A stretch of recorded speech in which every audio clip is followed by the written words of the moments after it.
কলকাতা পুলিশের cut off কেমন হতে পারে? দেখো আজকে স্টুডেন্ট সংখ্যা কিন্তু অনেকটাই কম। চারিপাশটা ভালো করে খেয়াল করে দেখো, আমি এখানে শুরু থেকে আছি, স্টুডেন্ট সংখ্যা একদম কম বলেই চলে, চারিপাশে দেখা যাচ্ছে না। এই যে স্কুলের সামনেই মাঠ। আচ্ছা, স্কুলের নামটা কি? স্কুলের নামটা হলো মাঝেরছাড় সত্যপ্রিয় রায় স্মৃতি বিদ্যালয়। স্মৃতি বিদ্যালয়। তো দেখতে পাচ্ছ এখানে স্যারা দাঁড়িয়ে আছে, পুলিশ স্যারা দাঁড়িয়ে আছে এখানে গেটের সামনে। তো স্টুডেন্ট সংখ্যা একদমই কম। আজকে যেরকম এর আগে আমরা দেখেছিলাম যে WEP পরীক্ষাতে যেমন স্টুডেন্ট সংখ্যা হয়েছিল, কিন্তু এখানে স্টুডেন্ট সংখ্যা নেই বললেই চলে। দেখতে পাচ্ছি স্টুডেন্টরা এখানে আশেপাশে অনেকে টয়লেট করছে বা বিভিন্ন রকমভাবে রেস্ট নিচ্ছে, আর 10:30টার আগে ঢুকবে অনেকে। তো সেক্ষেত্রে দাঁড়িয়ে এবারে যে কাট অফ কেমন হতে পারে কলকাতা পুলিশের, সেই বিষয়টা কিন্তু আমাদের কিন্তু একদম সম্পূর্ণ অ্যানালাইসিস করে দিচ্ছি, সমস্ত সবার কাছ থেকে শুনে বুঝে, ঠিক আছে? এইমাত্র দেখো পরীক্ষা শেষ হলো, চলো তোমাদের সবার কাছ থেকে জেনে আমি তোমার রিপোর্টটা বলে দিচ্ছি। তো তোমরা দেখতে পাচ্ছ যে পরীক্ষা শেষ হলো, তারপর প্রশ্নটা তোমরা একটু দেখে নাও, ঠিক আছে? এই যে প্রশ্নগুলো এরকম রয়েছে, দেখো প্রশ্ন কিন্তু প্রায় সবারই প্রায় ভালোই হয়েছে বললো অ্যান্সারগুলো। চলো এক এক করে দেখাই। এই দেখো তোমরা দেখতে পাচ্ছ কিন্তু প্রশ্নগুলো ভালো করে দেখে নাও তোমরা একটু, ঠিক আছে? স্ক্রিনে দেখা যাচ্ছে? হ্যাঁ দেখো তোমরা এই প্রশ্নগুলো একটু দেখে নাও। এই দেখো এই প্রশ্নগুলো রয়েছে। প্রশ্ন লেভেলটা যেটা ছিল তোমাদের কাট অফের ব্যাপারটা বলে দিচ্ছি একটু। প্রশ্ন লেভেলগুলি এরকম টাইপের ছিল, ঠিক আছে? প্রায় সহজই ছিল, মানে মিডিয়াম মডারেট বলা যেতে পারে, ঠিক আছে? আর কারেন্ট অ্যাফেয়ার্স কতগুলো ছিল? কারেন্ট অ্যাফেয়ার্স কতগুলো পেয়েছিলে?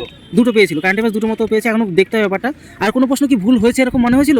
আমার কাছে এরকম তো মনে হয়নি যে ভুল আছে, কিন্তু অঙ্কগুলো দিয়েছিল ইজি। অঙ্কগুলো ইজি ছিল, তাই তো? অঙ্কগুলো ছিল। রিজনিংটা কেমন ছিল? মডারেট ছিল রিজনিং। এই দেখো এরকম বলা যায়, এরকম টাইপের প্রশ্ন দেখতে পাচ্ছ তোমরা, এই টাইপের প্রশ্ন 50% কোশ্চেন। তবে আমি অনেকের কাছে জিজ্ঞাসা করলাম যে প্রশ্ন লেভেলটা কিন্তু এবার ভালো ছিল, ঠিক আছে? WE পরীক্ষা থেকে এবার যথেষ্ট ভালো ছিল, অনেক বেটার ছিল। আচ্ছা, মানে উনি আমার কাছে যে প্রশ্ন যার থেকে নিলাম ওনার প্রায় 70-75টা অ্যান্সার দিয়েছে উনি, ঠিক আছে?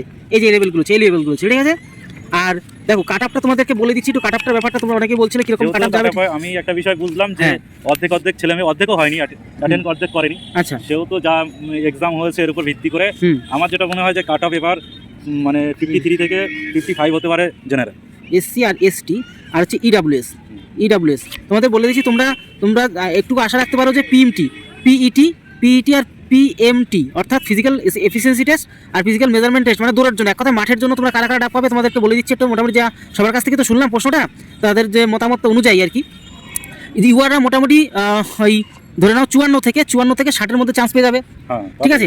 আর OBC A আর B প্রায় সেমি কাট আপ থাকবে তাদেরকে, তারা ধরে নিতে পারো এরকমই 45-এর আশেপাশে থেকে 52-এর মধ্যে থাকলে ডাক পেয়ে যাবে, ঠিক আছে? আর SCদের একটু কাট আপটা এবার কম যেতে পারে, ঠিক আছে? এরকম ধরে নাও ওই 42 থেকে 45-এর মধ্যে ধরে নিতে পারো।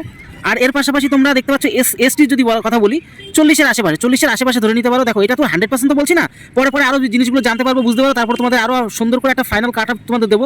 EWSদের খেলতে পারো এরকম আশেপাশেই, এরকম 40 থেকে 45-এর মধ্যে থাকলে EWSদের কিন্তু কাট আপটা যাবে। তো যাই হোক, তোমাদের কীরকম কী পরীক্ষা হয়েছে, তোমাদের কত রেজাল্ট আসবে, রেজাল্ট আসতে পারে অবশ্যই তোমরা কিন্তু কমেন্ট বক্সে জানাও। তোমাদের কিন্তু সমস্ত রকম আমি আরও জেনে বুঝে কোনো প্রশ্ন যদি ভুল থাকে অবশ্যই কমেন্ট বক্সে জানাও, কারণ কি প্রশ্ন কিন্তু এর আগে যেমন ভুল গেছে এবারও কিন্তু ভুল যাওয়ার সম্ভাবনা রয়েছে।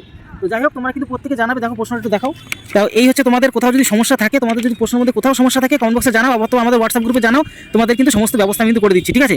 আর অবশ্যই কোনো রকম অসুবিধা থাকলে, কারণ প্রশ্ন এর আগে যেমন 8 থেকে 10টা প্রশ্ন ভুল গেছিলো, এবারও ভুল দেওয়ার কিন্তু যদি সম্ভাবনা থাকে তো তোমরা আমাকে অবশ্যই জানাবে, ঠিক আছে? আর প্রত্যেকে জানাও তোমার কত কি হচ্ছে না হচ্ছে, তারপর আমরা কিন্তু ফাইনাল কাট আপ লিস্টটা তোমাদের জন্য নিয়ে আসবো, ঠিক আছে?